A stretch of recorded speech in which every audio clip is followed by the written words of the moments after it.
हम बात करेंगे दुनिया के सबसे बड़े हॉस्पिटल की, उसका पैमाना क्या होना चाहिए, क्या क्या होता है। लेकिन उससे पहले समझाने के लिए मैं एक उदाहरण लेता हूँ। दुनिया की सबसे लग्जरियस कार, जब मैंने बोला दुनिया की सबसे लग्जरियस कार को इमेजिन कीजिए, तो आपके दिमाग में किस तरह की पिक्चर आ रही होगी? आपके दिमाग में पिक्चर आ रही होगी कि बहुत ही लग्जरियस का मतलब उसके अंदर सारी तरह की फैसिलिटीज़ हैं। उसमें बहुत बड़े एसी है, बहुत बढ़िया स्टीरियो सिस्टम है। उसमें आराम से बैठ सकते हैं, आराम से सो सकते हैं, यहाँ तक कि टॉयलेट भी कार के अंदर ही है। और उसमें बहुत सारे अजीबोगरीब सिस्टम भी होने चाहिए कि खाना अगर चाहिए तो एक बटन ऑन किया और एकदम से आपके सामने एक प्लेट निकल के आया और खाना उसके अंदर ही है। तो मिनी घर की तरह आप इमेजिन करें दुनिया की सबसे लग्जरियस कार, और उसमें एक्सीडेंट अगर हो जाए तो बचाव के लिए एडवांस टेक्नोलॉजी, खूब सारे एयरबैग खुल जाएंगे और जो अंदर बैठा इंसान है वो सेफ ही रहेगा। तो ये एक पैमाना, और दिखने में बहुत ही सुंदर, बहुत ही खूबसूरत, बहुत ही रोबोस्ट।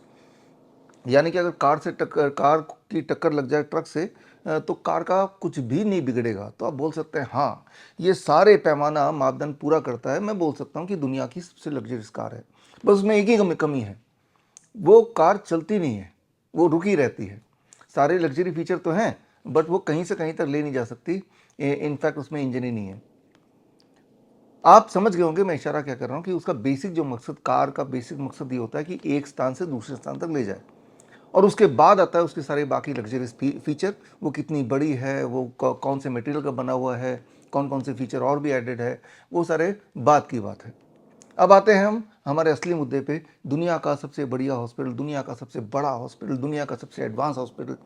अगर हम इस तरह पैमाने की बात करते हैं, दुनिया का सबसे बड़ा हॉस्पिटल का पैमाना क्या है, तो वर्ल्ड वाइड पैमाना एक ही रखा गया है। जिस हॉस्पिटल में ज़्यादा बेड, वो बड़ा हॉस्पिटल। जिस हॉस्पिटल में ज़्यादा डॉक्टर, वो बड़ा हॉस्पिटल। जिस हॉस्पिटल में ज़्यादा मरीज, वो बड़ा हॉस्पिटल। जिस हॉस्पिटल का कैंपस बहुत बड़ा, वो ज़्यादा बड़ा हॉस्पिटल। लेकिन ज़रा सोचिए, कार के उदाहरण से, एक अच्छा हॉस्पिटल या दुनिया का सबसे बड़ा हॉस्पिटल का सबसे बेसिक क्राइटेरिया क्या होना चाहिए? क्राइटेरिया तो ये होना चाहिए ना कि वो हॉस्पिटल हर पैमाने में खड़ा खरा उतरने के बावजूद भी हॉस्पिटल तभी कहलाएगा, बड़ा कहलाएगा, जब उसका जो बेसिक मकसद कि पेशेंट को आराम देना, जिस वजह से पेशेंट आया है या आया था, क्या उस वजह को हमने मिटिगेट किया? क्या पेशेंट को आराम मिला? अगर कोई पेशेंट आता है जिसके बॉडी में पानी जम गया, क्या हॉस्पिटल कुछ ऐसा किया कि उसको परमानेंटली आराम मिल गया? अब गौर से सोचिए अपनी बात, अपने अड़ोस पड़ोस देखिए कि पेशेंट ऐसे हैं जो डायलिसिस पे हैं, तो क्या डायलिसिस छूटी है उनकी? पेशेंट ऐसे हैं जो इंसुलिन पकड़ा दिया गया, क्या कभी ऐसा हुआ कि उसकी इंसुलिन छूट गई हो, दवाइयाँ छूट गई हों, डायबिटीज़ की, हाइपरटेंशन की? बल्कि आप ये देखेंगे कि एक बार बड़े से बड़े दिखने वाले हॉस्पिटल में जाने के बाद ऑक्सीजन सिलेंडर पे पेशेंट अगर आ जाता है, इन्हेलर लेने लगता है, सीपैप बाईपैप मशीन से ही गुजारा होता है, नहीं तो सांसें ही नहीं आएंगी, स्लीप एपनिया वगैरह जो हो जाती हैं, और फिर वो मशीन डिपेंडेंट हो जाते हैं। चाहे वो मशीन का नाम हम बोलें oxygen cylinder dependent, oxygen concentrator dependent, या हम बोलें डायलिसिस डिपेंडेंट, या बेड रिडन पेशेंट हो जाता है और बेड रिडन ही पड़ा रहता है, व्हील चेयर पे, तो व्हील चेयर पे रहता है ज़िंदगी भर। कभी ऐसा हुआ है आपने कभी ऐसा पेशेंट देखा है जो बहुत बड़े हॉस्पिटल में या सो कॉल्ड बहुत बड़े हॉस्पिटल में गया हो? आपके दिमाग में बहुत बड़े हॉस्पिटल का फ़िलहाल तो मेंटल इमेज ये है कि बहुत बड़ा कैंपस है और उसमें बहुत सारे डॉक्टर गले में स्टेथोस्कोप लगाए तेज़ी से आते जाते हुए नज़र आ रहे हैं। बड़ी बड़ी बहुत ही महंगी मशीनें हैं, चमकती हुई फर्श है, और बिल्डिंग बहुत ही बढ़िया दिखने वाला, दैट इज़ द इमेज। लेकिन असली मकसद तो ये है ना कि to give a relief to the patient. क्या ऐसा हो रहा है?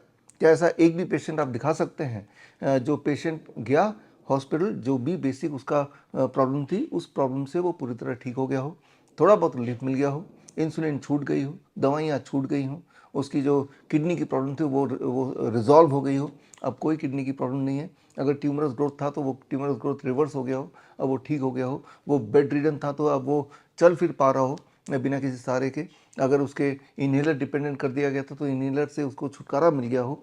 ऐसा देखा है आपने? मेरी नॉलेज में मैंने ऐसा कभी नहीं देखा कि बड़े बड़े दिखने वाले हॉस्पिटल में जाने के बाद किसी भी पेशेंट को इस आधार पे उसको रिलीफ मिल गया हो। तो हमेशा याद रखिए, बेसिक मकसद एक कार का होता है एक स्थान से दूसरे स्थान ले जाना, तभी उसे कार बोला जाएगा। बेसिक मकसद एक हॉस्पिटल का यही होना चाहिए या होता है कि भाई जो पेशेंट आया उसको रिलीफ मिला या नहीं मिला। अगर रिलीफ मिला और कोई नई समस्या और नहीं आ गई, उस रिलीफ के चक्कर में, तो ही माना जाएगा कि ये किसी भी क्राइटेरिया से हॉस्पिटल बोला जा सकता है। अब यहाँ पे जो आपके दिमाग में नया एक क्राइटेरिया फिट करना चाहता हूँ हॉस्पिटल का, वो ये क्राइटेरिया होना चाहिए कि एक इंसान जो जिस बीमारी से परेशान है, उस बीमारी के लिए जब किसी भी हॉस्पिटल में जाता है और उसके बाद उसका इलाज होता है, इलाज के बाद वो जो बेसिक परेशानी, उससे उसको आज़ादी मिल जाए और कोई नई परेशानी और खड़ी ना हो जाए, right. So then it can be called as a good health care centre. यहाँ मैं बात कर रहा हूँ doctor BRC clinic at the rate home की। हमारे पूरे भारत में करीब 500 से अधिक doctor BRC clinic at the rate home है, जो किसी भी पैमाने पे, किसी भी बड़े तो क्या, छोटे छोटे हॉस्पिटल से भी बिल्डिंग वाइज आप बोलें, इंफ्रास्ट्रक्चर वाइज आप बोलें, खूब सारे डॉक्टर स्टेथोस्कोप लगा के घूमते हुए बड़ी बड़ी डिग्री लेके, तो वहाँ तो मैच नहीं करेगी। लेकिन एक क्राइटेरिया पे मुझे गर्व है कि हमारे जो डॉक्टर BRC क्लिनिक्स हैं वो अव्वल नंबर पे आएंगे। वो ये कि हमारे डॉक्टर BRC क्लिनिक में बड़े से बड़े दिखने वाले हॉस्पिटल से परेशान होकर जब हॉस्पिटल भी अल्टीमेटली जवाब दे देता है कि अब पूरी ज़िंदगी भर आपको स्ट्रेचर पे ही लेटे रहना पड़ेगा, बेड रिडन ही रहेंगे, व्हील चेयर पे ही रहेंगे, ऑक्सीजन सिलेंडर के सहारे ही रहेंगे, डायलिसिस तो चलती रहेगी, बढ़ती रहेगी, और ट्रांसप्लांट की तरफ आप बढ़ रहे हैं, ट्रांसप्लांट भी फेल हो गया। ऐसे पेशेंट जो इंसुलिन डिपेंडेंट हो चुके हैं, उनको बस यही बोला गया है कि धीरे धीरे इंसुलिन की डिपेंडेंसी घटेगी तो है नहीं, बढ़ेगी बढ़ेगी, और जब इंसुलिन डिपेंडेंसी बढ़ेगी यानी कि बाहर से इंसुलिन लेने की आवश्यकता बढ़ेगी, साथ साथ बहुत सारे और सिम्टम आएंगे, यानी कि क्लियरली पेशेंट की हालत आगे बद से बदतर ही होने वाली है, जैसा कि सो कॉल्ड बड़े बड़े हॉस्पिटल में दिखाया गया। और एक दिन परेशान होकर एक चांस लेने के लिए वो हमारे इन क्लिनिक में से किसी एक क्लिनिक में विजिट करते हैं। विजिट करने के बाद 1 महीने 2 महीने के अंदर ही चमत्कार होता है और वो उनका स्ट्रेचर से डिपेंडेंसी छूट जाती है। जो कैथेटर लगाया था पेशाब का पास करने के लिए या ट्यूब फीडिंग हो रही थी, वो उससे आज़ादी मिल जाती है, दवाइयों से आज़ादी मिल जाती है, बॉडी में जो सूजन हो जाता था, डायलिसिस करना पड़ता था, उससे आज़ादी मिल जाती है, ऑक्सीजन के बिना वो एक कदम भी नहीं बढ़ा सकते, उससे आज़ादी मिल जाती है, CPAP बाईपैप मशीन के बिना वो सो ही नहीं सकते, उससे आज़ादी मिल जाती है, इन्हेलर पंप उनके जीवन का परमानेंट हिस्सा हो जाता है, उससे आज़ादी मिल जाती है, बिना दवाई के उनका BP शुगर कंट्रोल ही नहीं होता था, उससे आज़ादी मिल जाती है। पार्किंसन के पेशेंट्स जो ग्लास तक उठाने में उनके हाथ कांपते थे, दवाइयों पे निर्भर थे, दवाई का असर 4 घंटा रहता था, हर 4 घंटे में दवाई लेनी पड़ती थी, उससे आज़ादी मिल जाती है। ऑटिज़म के छोटे छोटे बच्चे या थैलेसीमिया के बच्चे जिन्हें बोल दिया गया था, या डायबिटीज़ डिपेंडेंट टाइप 1 चिल्ड्रन जिन्हें बोल दिया गया था कि आपकी बच्चों की ज़िंदगी ऐसे ही रहेगी, बल्कि इससे बदतर होने वाली है, ब्लड ट्रांसफ्यूजन डिपेंडेंसी चलती रहेगी, इंसुलिन डिपेंडेंस चलती रहेगी, कभी भी ADHD ऑटिज़म का बच्चा सामान्य बच्चों की तरह नहीं हो पाएगा, हालत बद से बदतर। ऐसे पेशेंट जब हमारे हॉस्पिटल, हमारे डॉक्टर BRC क्लिनिक में आते हैं तो उनमें मिरेकुलस रिजल्ट दिखते हैं। तो खैर, मेरे हिसाब से आप बताइएगा कमेंट में कि अगर पैमाना ये हो कि हम उसी हेल्थ सेंटर को सबसे अच्छा मानेंगे या हॉस्पिटल को सबसे अच्छा मानेंगे जहाँ पे रोगी जाए और जाके उसका जो बेसिक रोग है उससे आज़ादी मिले, पूरी तरह से dependency on all kind of artificial things, चाहे वो कैथेटर हो, चाहे वो ट्यूब फीडिंग हो, चाहे वो इनहेलर हो, चाहे वो ऑक्सीजन सिलेंडर हो, चाहे वो इंसुलिन हो, चाहे वो डायलिसिस मशीन हो, इससे आज़ादी मिले, दवाइयों से आज़ादी मिले, वो नॉर्मल ज़िंदगी में लौट जाए। अगर ऐसा हो पाता है किसी भी हेल्थ सेंटर में, किसी भी हॉस्पिटल में, तो मेरे हिसाब से उसी को ही सबसे बड़े हॉस्पिटल का दर्जा मिलना चाहिए। और मैं तो यही बोलूँगा कि हमारे डॉक्टर BRC क्लिनिक के जो डाइटिशियंस हैं, उन्होंने ये कर दिखाया है। हज़ारों हज़ारों की संख्या में ऐसे पेशेंट्स जो सो कॉल्ड बड़े बड़े हॉस्पिटल, जितने सारे बड़े हॉस्पिटल के नाम आपने सुने, बड़े बड़े ब्रांड, चाहे वो फोर्टिस हो, चाहे वो मैक्स हो, चाहे वो अपोलो हो, चाहे वो टाटा मेमोरियल सेंटर हो, या फिर एम्स हॉस्पिटल हो, PGI हो, ये सारे नाम अपने बड़े बड़े सुने ही हैं। अलग अलग प्रांतों में रहने वाले उन प्रांतों के सबसे बड़े हॉस्पिटल में जाके जब उनको रिलीफ नहीं मिला और उनकी हालत बद से बदतर हो गई, वो मशीन डिपेंडेंट, ड्रग डिपेंडेंट हो गए और वो बिस्तर पे आने की नौबत आ गई, या आ ही गए बहुत लोग, और उनका केयर करना भी एक बड़ी समस्या हो गई, सारे पैसे ख़त्म हो गए, और तब जब आखिर में वो डॉक्टर BRC क्लिनिक आए और उसके बाद कुछ एक दिनों में वो वापस अपने नॉर्मल ज़िंदगी में आने लगे। तो ऐसे पेशेंट्स की कहानियाँ लेके मैं आया हूँ with my new book called the hospital trap. ये 550 पेज की किताब है। इसमें 200 ऐसे पेशेंट्स की कहानियाँ हैं, उनके टेस्टिमोनियल्स हैं, उनके पहले किस हॉस्पिटल में थे, तब क्या क्या हुआ था, कितने साल से वो पीड़ित थे, वो सारी उनकी मेडिकल हिस्ट्री और उनका अभी का जो स्थिति है, अगर आपको ये देखना है तो इस बुक को आप मेरे वेबसाइट से खरीद सकते हैं और विश्वरूप.com में /shop में जाके। और लेकिन अगर आपको खरीदने की इच्छा नहीं है और पैसे लगाने की इच्छा नहीं है तो फ्री में भी इसे डाउनलोड कर सकते हैं। विश्वरूप.com/HT जो स्क्रीन पे लिंक है, इस लिंक में जाके फ्री में भी ये किताब इसी वक्त आप डाउनलोड करके आराम से पढ़ सकते हैं। ऐसे 200 लोगों की कहानियाँ इस किताब में दी हैं। इसमें जो खंड 1 है, जो पहला जो भाग है, उसमें हमने ये दिया है कि बड़े से बड़े दिखने वाले हॉस्पिटल में जब पेशेंट जाता है तो वो ठीक क्यों नहीं होता। अगर कोई कीमोथेरेपी के चुंगल में फंस गया तो जीवन भर उसको यही सुनने को मिलता है, हर 6-6 महीने बाद, 3-3 महीने बाद जब दोबारा टेस्ट करने जाते हैं डॉक्टर के बोलने की वजह से, तो पेट स्कैन में आ गया कैंसर, उधर फैल गया, इधर फैल गया, कीमोथेरेपी दोबारा ही करनी पड़ेगी, रेडिएशन दोबारा करना पड़ेगा। तो ऐसा क्यों होता है, राइट। डायलिसिस के पेशेंट कभी डायलिसिस बाहर क्यों नहीं आते, दवाइयों पे निर्भरता क्यों बढ़ती जा रही, किस तरह से हॉस्पिटल में जाने के बाद वो एक ट्रैप की तरह काम करता है। तो पहला भाग तो उस पे है।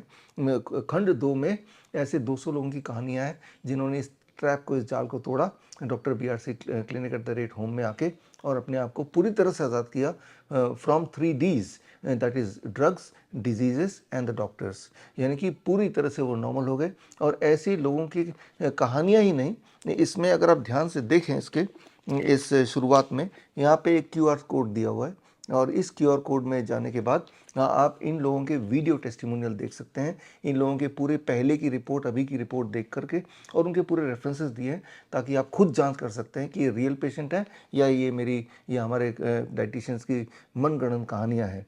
तो आप हैरान हो जाएंगे कि आप कोई सोच भी नहीं सकता कि बड़े बड़े हॉस्पिटल में ये रिज़ल्ट आ ही नहीं सकते, वो रिज़ल्ट हमारे क्लिनिक्स ने दिए। क्लिनिक तो क्या, it is called doctor BRC clinic@home। मतलब उनके पास कई लोग तो, कई क्लिनिशियन, हमारे डाइटिशियन तो अपने घर से ही चला रहे हैं, घर के ही ड्राइंग रूम को उन्होंने डॉक्टर BRC clinic@home बना दिया। और पेशेंट जब आते हैं, जो प्रोटोकॉल उन्होंने सीखे वो सारे प्रोटोकॉल उन पेशेंट्स को बताते हैं। वो सारे प्रोटोकॉल कौन कौन से हैं, अलग अलग, कैंसर के लिए कौन सा है, हार्ट के लिए कौन सा है, किडनी के लिए कौन सा है, पार्किंसन के लिए कौन सा है, लिवर फेलियर के लिए कौन सा है, इंसुलिन डिपेंडेंसी के लिए वाले पेशेंट्स के लिए कौन सा है, ऑटिज्म वाले पेशेंट के लिए कौन सा है, वो अलग अलग बीमारियों में क्या क्या प्रोटोकॉल हम करते हैं, वो भी इस किताब में उन 200 पेशेंट्स के कहानियों के साथ कब कब क्या क्या कितनी मात्रा में किया दिया हुआ है। वो इस सोच से दिया हुआ है कि अगर आपके आसपास या आप उनमें से किसी पेशेंट की तरह बीमार हैं तो वही वाला प्रोटोकॉल हमसे बिना मिले, हमारे क्लिनिक में बिना जाए भी आप घर पे ही आसानी से फॉलो कर पाएँ, और करने के बाद आई होप कि वही वाला रिजल्ट आप भी देख पाएँ। तो ये जो वीडियो है, इसको बनाने का मकसद मेरा ये नहीं कि ये किताब आपको बेचूँ, ये किताब तो फ्री डाउनलोड है। और ये भी मकसद नहीं है कि आपको मैं प्रमोट करूं कि आप हमारे क्लिनिक में आइए तो अच्छा है ना। हमारा बेसिक मकसद है कि आप जहां भी हैं आप वहीं रह के ठीक हो जाएं। इसीलिए इस किताब को हमने इस तरह से बनाया है कि पेशेंट, हमने कोशिश की है कि देश के हर प्रांत से, हर राज्य से, और बड़े छोटे शहरों से एक एक उदाहरण लें, ऐसे 200 कहानियाँ। और वो उदाहरण में हमने कोशिश की है हर तरह की बीमारियों के, गंभीर तरह से बीमार पड़े हुए पीड़ित पेशेंट्स के अलग अलग बीमारियों के एक एक उदाहरण लें, ताकि एक वाइड आपको एंगल दिख जाए और अपने से मिलता जुलता बीमारी का कोई ना कोई पेशेंट मिल जाए, और उन्होंने क्या प्रोटोकॉल घर पे रह के फॉलो किया वो भी आपको पढ़ने को मिल जाए, और वो प्रोटोकॉल क्या है, उसे कैसे करना है, वो सब भी ब्रीफली इसमें दिया हुआ है। तो ये बुक सिर्फ एक इंस्पायरिंग बुक नहीं है, इस बुक के माध्यम से आप सेल्फ अपना इलाज भी कर सकते हैं, और ये भी समझ सकते हैं कि अभी तक बड़े दिखने वाले हॉस्पिटल जाने के बाद आप आज़ाद क्यों नहीं हो पाए, ना तो बीमारी से, ना ही दवाइयों से, ना डॉक्टर के बनाए हुए जाल से, बल्कि आप उसमें फंसते चले गए, उम्मीद ही सारी खो दी। आपने यही समझ लिया कि ज़िंदगी भर अब बीमार ही रहना है और बीमारी बढ़ती जाएगी, ये मान ही लिया आपने। जबकि सत्य ये है कि अगर आप जिंदा हैं तो पूरी तरह से ठीक हो सकते हैं, और उसके जो प्रोटोकॉल्स हैं those are very very simple. Lifestyle में थोड़े बहुत मॉडिफिकेशंस, चाहे वो DIP डाइट हो, चाहे वो हॉट वाटर इमर्शन हो, चाहे वो सन बाथ हो, चाहे वो 0 वोल्ट थेरेपी हो जो घर में आराम से किया जा सकता है, चाहे वो आयुर्वेदिक पंचकर्मा हो जो बहुत ही आसानी से घर पे किया जा सकता है। हमारे पेशेंट ने किया ही। तो ऐसे तो हज़ारों पेशेंट्स हैं, लेकिन ये किताब ऑलरेडी 550 पेजेस की हैं, तो उनमें से हमने 200 गंभीर बीमारियों वाले पेशेंट्स की अलग अलग प्रांत से, अलग अलग तरह की बीमारियों के अलग अलग टाइम फ्रेम में जो ठीक हुए हैं, वेराइड एक्सपीरियंस को दर्शाते हुए किताब हमने तैयार की है आपके लिए। और इस किताब का अगर तीसरे भाग में जाते हैं, तीसरे भाग में हमारे पूरे देश में जो 500 क्लिनिक्स हैं और उनमें जो डाइटिशियंस हैं हमारे, उनकी पूरी लिस्टिंग दी उनके फ़ोटो के साथ, जिन्होंने ये ठीक किया इन पेशेंट्स को, उनकी फ़ोटो, उनके एड्रेस वगैरह सारा कुछ इसमें मिल जाएगा आपके रेफरेंस के लिए। तो यहाँ पे जो हमारे डाइटिशियंस हैं उनको खास मैंने ट्रेनिंग दी है CIM की, सर्टिफिकेट इन इंटीग्रेटेड मेडिसिन। ये 3 महीने का ट्रेनिंग है और इस 3 महीने की ट्रेनिंग में हर संडे को क्लास लगती है, ऑनलाइन क्लास है सारे के सारे। और उसमें हम बुक्स देते हैं और हर टेक्निक के बाद, चाहे वो ग्रेविटेशन रेजिस्टेंस एंड डाइट का टेक्निक हो, चाहे वो 3 स्टेप फ्लू डाइट का टेक्निक हो, चाहे वो आयुर्वेदिक पंचकर्मा हो, चाहे वो एक्यूप्रेशर हो, तो बोलने का मतलब ये है it is all based on integrated medicine, यानी कि पेशेंट सेंट्रिक। किसी पेशेंट के ऊपर डाइट ज़्यादा काम करेगी, किसी पेशेंट को हॉट वाटर इमर्शन की ज़रूरत हो सकती है, किसी पेशेंट को हेड डाउन टिल की ज़रूरत हो सकती है, किसी पेशेंट को lower leg hot water immersion की ज़रूरत हो सकती है, किसी को कोई खास तरह के पंचकर्मा की ज़रूरत हो सकती है, किसी को इनमें से किसी चीज़ की कॉम्बिनेशन की आवश्यकता हो सकती है। तो वो खास ट्रेनिंग CIM जो है वो हमारा 15 जून से अगला बैच शुरू हो रहा है। तो आप भी इन डाइटिशियन की तरह डाइटिशियन बन सकते हैं CIM की ये खास ट्रेनिंग ज्वाइन करके। ये 3 महीने की ऑनलाइन ट्रेनिंग है, हर संडे को आपको 2 घंटे बिताने हैं और जो आपको टेक्स्ट में मटेरियल मिलेगा ऑनलाइन, उन्हें आपको पढ़ना है, एग्ज़ाम पास करना है, which is not very difficult. और उसके बाद आप खुद भी डाइटिशियन बन सकते हैं। आप हमारी जो डॉक्टर BRC क्लिनिक @home के पूरे नेटवर्क में आप भी शामिल हो सकते हैं और सोशली या फिर प्रोफेशनली आप भी अपने बाकी काम के साथ साथ doctor BRC clinic @home start कर सकते हैं। तो खैर, मकसद बड़ा साफ है कि आप जहाँ भी हैं वहाँ ठीक हो जाए। हमने तो यही देखा है, बड़ी से बड़ी दिखने वाली बीमारी का आसान से आसान इलाज घर बैठे हो सकता है। और आप जब ये सुन रहे हैं तो जाहिर सी बात है ये वीडियो उन लोगों तक भी पहुंच रहा है जिन्होंने ये सारे टेक्निक्स अपने घर में खुद ही, बिना हमारे क्लिनिक में आए, बिना हमसे कोई ट्रेनिंग लिए भी, खुद ही इसकी अंडरस्टैंडिंग से, DIP डाइट की अंडरस्टैंडिंग से, हॉट वाटर इमर्शन की अंडरस्टैंडिंग से, जो हमारे वीडियोस लगातार देखते हैं, घर पे ही ठीक हो गए। तो ऐसे जो हमारे फॉलोअर्स हैं या व्यूअर्स हैं जिन्होंने अपने आप को ठीक किया, अपनी इंस्पायरिंग स्टोरी 2 लाइन में कमेंट में ज़रूर लिखिए। उससे ये फ़ायदा होगा, जो नए व्यूअर्स हैं वो, उनका भरोसा बढ़ेगा, क्योंकि उन्होंने अपने जीवन में कभी नहीं देखा, आप में से किसी ने भी, कि कोई इंसान बीमार पड़ा और उसके बाद उसका इलाज हुआ, वो ठीक हो गया, उसकी दवाइयाँ छूट गई, वो पुरानी लाइफ में फिर आ गया। ऐसा आजकल आपने देखने को नहीं मिला। इसीलिए जो मैं बात बता रहा हूँ, जो तो मेरे नए व्यूअर्स हैं उनके लिए हजम करना थोड़ा मुश्किल है कि डायलिसिस से कैसे पीछा छूट गया, इंसुलिन 5 साल होते हुए लेते हुए हो गया, अचानक कैसे वो छूट गया, ब्लड शुगर कैसे नॉर्मल आ गया, राइट, या ऑक्सीजन सिलेंडर से पीछा कैसे छूट गया, इनहेलर से तो पीछा छूटता ही नहीं है, यही हमने सुना है, जबकि ये सत्य नहीं है, पीछा छूट जाता है। लेकिन उसके लिए बहुत छोटे छोटे प्रोटोकॉल्स हैं, वो प्रोटोकॉल इस बुक में दिया है। ये बुक आपको एजुकेट करने के हिसाब से बनाया हुआ है, ताकि आपका पीछा छूटे दवाइयों के जाल से, डायग्नोस्टिक के जाल से, डॉक्टर के बताए हुए सारे जो साइंटिफिक दिखने वाले अनसाइंटिफिक टेक्निक उससे, और पूरी तरह से आप अपने नॉर्मल मेन स्ट्रीम लाइफ में आ जाएं एक बार फिर, जैसे एक टाइम पे आप हेल्दी हुआ करते थे। तो खैर, यहाँ पे मैंने आपको कुछ ऑप्शन दिया। ऑप्शन नंबर 1, ये बुक आप खरीद सकते हैं।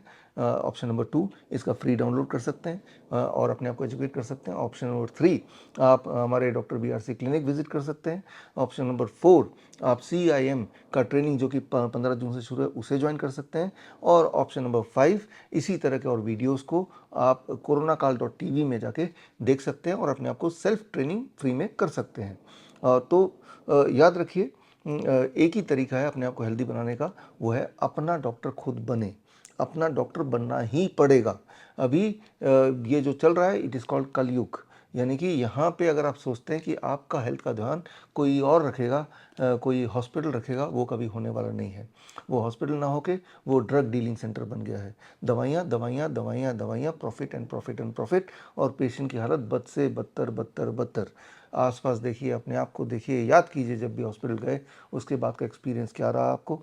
अभी तो होता यही है जो हमने देखा, हज़ारों हज़ारों पेशेंट में छोटी मोटी मामूली बीमारी के लिए हॉस्पिटल जाते हैं और जब वापस आते हैं ढेर सारी दवाइयाँ लेके आते हैं। वो बीमारी तो अपनी जगह पे वैसी की वैसी है, लेकिन नई नए और सिम्टम्स आ गए और जिसके लिए एडिशनल और दवाई देना शुरू कर दिया।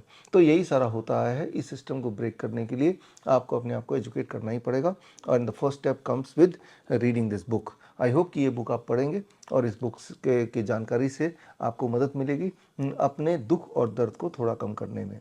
All the best. Thank you. जय हिंद।